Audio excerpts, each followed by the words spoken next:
Again, this one, quarterback power rankings and tiers from Pro Football Network, just to give everybody a lay of the land of what they're thinking.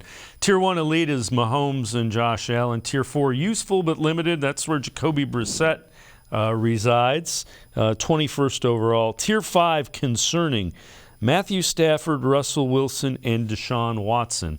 Difficult to tell how much of Watson's low level of play this year is just rust or it's something now that's part of who he is as a quarterback. I don't know about you, Mary Kay. I think that's a little harsh just because not only is it the time off, it's a different system. It was a system that kind of was a hybrid for his skill set and then Jacoby's skill set. There was a lot that he had to work through there in those final 6 games.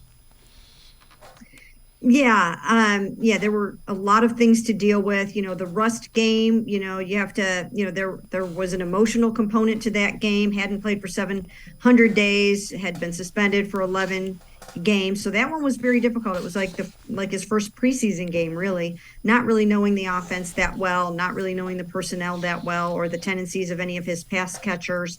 So that one was almost a wash. And then then you had the freezing game, the ice bowl in Cleveland. And that was a difficult game where he kind of heated up a little bit, but his receivers dropped 3 touchdown passes.